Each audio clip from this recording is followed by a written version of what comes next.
Hey everybody, it's Joy and Jake from jakeandjoy.com with a special guest today he's a startup expert, Chad Fishel, who's going to share some amazing tips with you about how to start a successful business. So we're really excited that you're here. And I don't know how to turn off the notifications on my husband's computer, Jake. That's okay, don't worry about it. Don't worry about it. All right, technical difficulties. It's all part of the game. Yes. So if you are jumping on here live, let us know where you're coming on from. Just give us a little comment in the comment section. And if you're listening to this as a replay, give us a replay in the bottom below. We are going to be using this as a podcast as well as a Facebook Live. So just kind of another example of how you can repurpose your material. And Jake, I believe that we are on other social platforms. We are, that you're just now learning how to use. So we are on Twitter, which we've never been on Twitter before. Our handle is Jake and Joy. And we are also on Instagram, where you can see my mom's new attempts at doing Insta stories. They're pretty great. Our handle is Jake and Joy Kelly, all spelled out. So feel free to follow us there. We do post different content on all of our platforms. So it's not the same thing repeated. So you can get different stuff from us on all the different social media platforms. And it's so much fun. That's exciting. It's really a lot of fun. It's great. Okay. So you ready to get started? Yes, let's do it. All right. Hey, welcome everybody. Welcome, welcome. We are so excited to bring on one of our very, very, very dear friends and just a badass businessman. This is Joy from jakeandjoy.com, and I'm really happy to introduce Chad Fishel. I'm going to read his bio with my glasses on because it's kind of tiny. You forget these old people, Chad. So Chad started out his first business right out of university, distributing nano silver-based deodorizing products with the technology out of South Korea. And he grew the business with retailers all over North America eventually, because he's Canadian, and he eventually evolved the business to supplying large-scale industrial laundry facilities and oil and gas. What am I trying to say here, Chad? And oil and gas with environmentally friendly degreasers and laundry products. That's right. There you go. Right? As his business evolved, he developed a big focus on automation of chemical dispensing and utilizing sensors and alarms to differentiate themselves from the riot of nimble giant competitors. Very nice turn of phrase there. I like that. With this came the notice of some oil and gas heavyweights that proposed the idea to us of growing food and cannabis in sea containers. It's really wild. Jake and I got to see what they're doing. It's crazy. Cool. They asked if I wanted to come on board and with the business, and so he helped to develop it.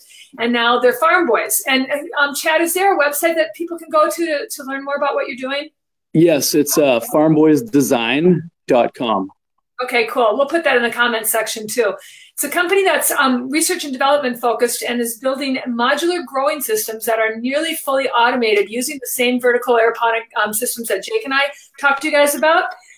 We use them as well. We have a rooftop farm with them as the foundational growing methodology. Majority of the focus is on with agronomy, engineering, artificial intelligence, and microbiology to build a database of preset automation and early detection so that we can grow the best crop each and every time. I mean, it's just, when we went there, it was like stepping into the future. It was really, really, really crazy. So, Chad, I just want to start out by asking you, like, how did you get interested in because very different businesses, but how did you get interested in creating business in general? Like, what was your driving force?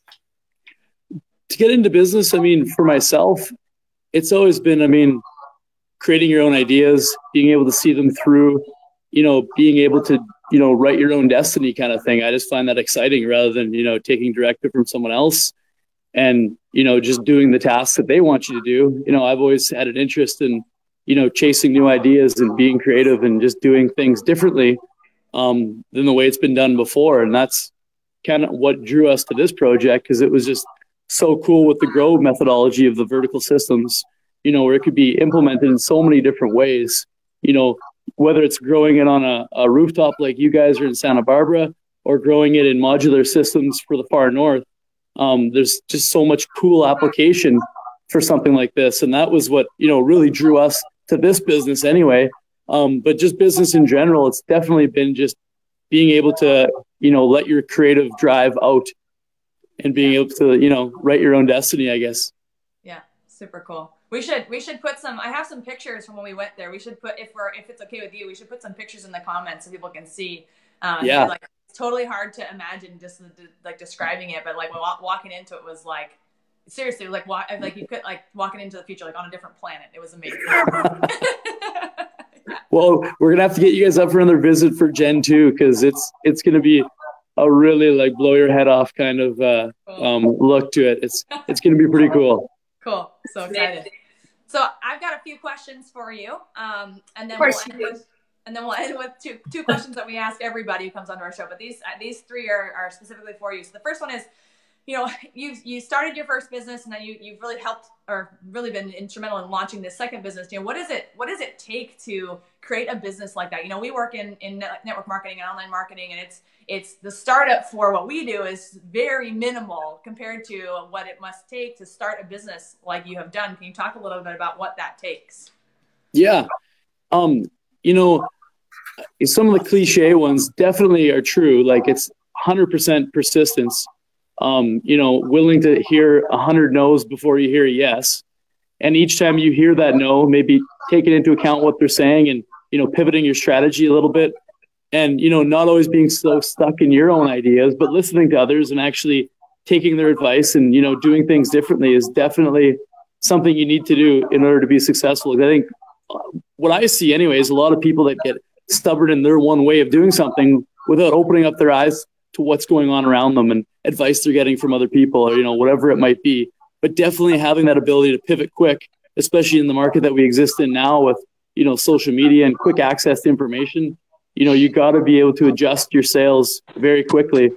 And then, you know, some of the less obvious ones that I think for myself anyway are, you know, keeping good structure. You know, don't necessarily need to be 9 to 5, but, you know, keeping some kind of structure that works for you, that you're set to and that you keep every single day. Because otherwise, you know, it's what I found anyway is if it's just like, hey, you know, I'll do a little bit here, I'll do a little bit tonight, and then, you know, I'll do some on Saturday or whatever it might be to get the job done. It ends up being too scattered and it doesn't end up happening. So definitely keeping structure, prioritizing your tasks, you know, running it like as if you're working for someone, but then, you know, plus, because you got to do a lot more. So, yeah. Yeah. It's interesting to hear. I mean, we know this logically, like all the things that we tell our teams, the people that come to us for training in network marketing and online marketing, we say all those same things. And so I think it's good for people to hear that it's like, doesn't matter what business or industry you're in, it takes these core values, these core like systems that you have to have in place. You have to show up every single day. You have to have persistence. You have to be okay with hearing someone say no, or that this is a stupid idea, or like, totally. You know, so I think it's really good for people to hear that it's not just in our industry that people think you're crazy for doing what you're doing. It's everywhere. So that's really, no, absolutely. And especially in a startup phase, it's, you have to, you know, because no one's there barking down your, you know, neck saying, do this, do that. You got to be the one to come up with the things that you're going to be doing. Create your own to-dos, your own tasks, you know, your DMO, whatever it might be. You got to have that, or else it's just going to be chaos. Right. And no one's telling you what that looks like. And no one's saying like, here, you kind of have to like make it up, figure it out. Yeah. Yeah. Lots of self-help reading, I think, is good too. Yeah. I know you guys have read it, but Organized Mind is probably my most favorite for that kind of stuff. Cool.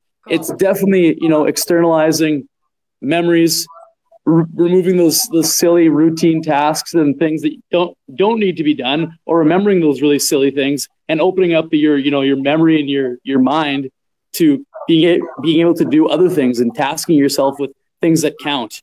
Right. Cool. Yeah. Awesome.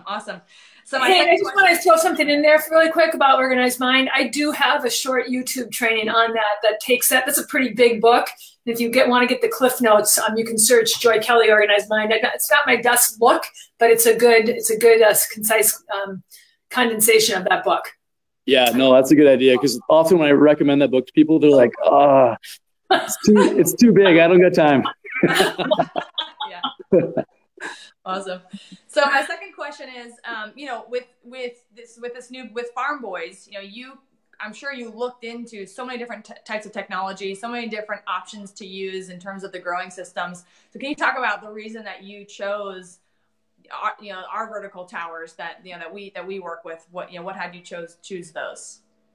Yeah. So we, as you can imagine, coming into this, we had looked at a lot of different options, and given the spatial constraints that we had, and, some of the other constraints of growing in a modular system, we really wanted to take a look at what was the best, what was the most efficient.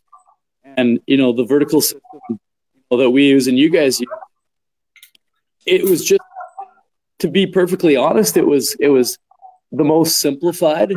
It was the easiest to use. Because of the aeroponics, it had, a wider range of acceptance for the plants, for water quality, so you didn't always have to be perfectly on your nutrients and your water quality. It gives a lot of flexibility that way. And then also the fact that it's modular. I mean, our basis of our business is modular. These units are modular. It was a really good fit that way as well. So I think those were kind of the key things that drew us in. And then once we just started looking at the numbers and started looking at, the analysis of it versus other ways of growing, it was just kind of a no-brainer for us. Cool. Awesome. Yeah. And you have a tower at home too. You have one in your kitchen too. Absolutely. Yeah, we have one in our kitchen, and we even had one in our garage, but we only grow that in the summertime. It gets a little too cold. Yeah. A little too much energy to keep it heated to that temperature all year round. Yeah, totally. Totally. And then my last question before we go into the final two is, obviously your business is growing plants, is growing food for people along with cannabis, but also growing, fruits and vegetables for people. Can you talk about the importance of staying healthy as an entrepreneur? You're a dad, a newly dad of a second child. You've got a wife, got a really full life. Your schedule's crazy. And can you talk about the importance of eating fruits and vegetables and really staying healthy as an entrepreneur? Yeah, it's huge. I mean, when you're busy and you're on the road and you're traveling lots and you're in planes and, doing different stuff like that, it takes a beating on your immune system, and it can be pretty hard on your body. And definitely eating healthy, you notice mentally, you notice physically, how much better you're performing when you're eating right. And, eating a plant-based diet and eating, a primarily plant-based diet, and also eating, the plant-based powders that we eat, makes a huge difference for, quick access as well to eating healthy. Sometimes it's not always so easy to eat a salad or, find the right meal that you want when you're on the road. But when you have that backing of, a quick and easy solution like the plant-based powders, it's really, really nice. Yeah. Awesome. Yeah. We're really, when we started our live videos and this podcast, we were really heavily business focused, and we're bringing in more of the health aspect. We're really realizing that you can't just be business minded. You can't just be like, how much can I grind it out? You have to have the health side of it. And a lot of times entrepreneurs, we forget that, and we just burn it at both ends, and we end up running ourselves into the ground. And then that just tanks our productivity. So we really started talking about health and how it's important for, being a successful entrepreneur. So I'm glad that you're able to speak to that a little bit. Yeah. And I think, go ahead. No, I was going to say, yeah. And I think too, part of, health, eating healthy and all that kind of stuff too, that, I found anyway, is actually having time where you turn off, you actually go distraction free and just focus on your family or focus on your partner or whatever it might be. And, whether it's, walking in the forest or going by the ocean or doing whatever it takes to relax yourself, that's definitely important on top of just, eating healthy. Totally. That's a great point. It's a really great point. Yeah, and have some shut off time. And I was talking with your wife, Bailey, and we were going to see about doing a call, something that she and I were going to talk this weekend. And she was like, we don't do anything on the weekends. We keep it so protected. And it's so great to set boundaries like that, to find ways that you can say, this time is precious, and this is the time that we don't put anything into it, to really keep that time sacred. So that was really totally cool. Yeah. Because it's a slippery slope. Oh yeah. Yeah. Yeah. Mom, you got two last questions. Yeah. So I just want to reiterate the whole health thing. I've been in the field of health my entire adult life, and Jake and I, when we started working together, we were really just focusing on the business part of what we do, without realizing that you can't. It's an ecosystem. The whole thing it's all part and parcel. And if we're not taking care of this thing here, then we've got nothing to put out there. So, I mean, we always knew that. We just weren't incorporated into what we were teaching as far as business goes. So it's been really great since the first of the year we've been doing that. So fun to have people like you on, Chad, that are really well aware of that, and you're killing it in the business place. So if you could give one piece of advice to someone that is looking to start a business, whether it's like ours or like yours, what would that one piece of advice be to that person? Oh, that's a tough one. You know what? Once you narrow in on what you're looking at in the market that you're looking at, chasing, I would say finding like a really good experienced mentor and someone that has done it before in that field who can save you a boatload of time by, listening to them and listening to their, missteps and, whatever it might be and successes, and being able to better align yourself for your future. Because I mean, no better way to get a better path forward than listening to the past and, knowing history. And if someone's been in that field, sometimes not always, but sometimes there's a good chance that someone's tried what you're doing, and you need to learn where they went right, where they went wrong, and then pivoting yourself accordingly. And no better way to do it than, positioning yourself next to, a seasoned veteran in the industry. Yeah. Really good advice. Really good advice. You really promote mentorship. That's really, really, really great. And our last question, the most serious question of the day, is what is your favorite cooking show, Chad? Obviously, it's going to be the Joy and Jay Cooking Show. Practical ideas. I love it. Yeah, heck yeah, obviously. We've been having a lot of fun. Hey, thanks so much for being here today, Chad. I know you just had another baby, and well, your wife just had another baby, but yeah, I was there. Yeah. And so I know you have so much going on your plate. You're so generous to share with us. And once again, if people want to check out what you're doing, they can go to Farm Boy Design. Yeah, farmboysdesign.com. Cool. Yeah. And do you guys have a social media presence? Not really. That's something we got to work on, in terms of me working on things. That's something that I need to work on. But yeah, we don't have a social media presence. We've mostly been word of mouth to date, and it's kept us busy enough. But wow, definitely something that we need to work on. Yeah, that's awesome. Hey, thanks so much for joining us, everybody who is watching. If you find value in this, share it with someone. Share the video. We think it's fascinating. Of course, we think everything that we do is fascinating. You can also follow us on our other social media platforms. We are on Instagram at Jake and Joy Kelly, and we're also on Twitter, apparently, at just Jake and Joy. And we share different stuff on both platforms, so on all of the platforms. So you'll want to check us out on all of the different ones. And Jake, what else do we got for people today? If you would like more, we just created a brand new ebook with our top 10 tips and tricks for how to transform your life and transform your lifestyle and become unstoppable. So if you'd like access to that, you can drop us a message and we'll go ahead and get you into an email list for that ebook. And it's brand new, so we're super excited about it, and we think you guys are going to love it. That's all I got. All right, and we'll be back on Monday with Jake's or my favorite plants and the mystery tips that plant can bring for you. Thanks so much for joining us, everybody. Have a great day. Bye, you guys. See you guys.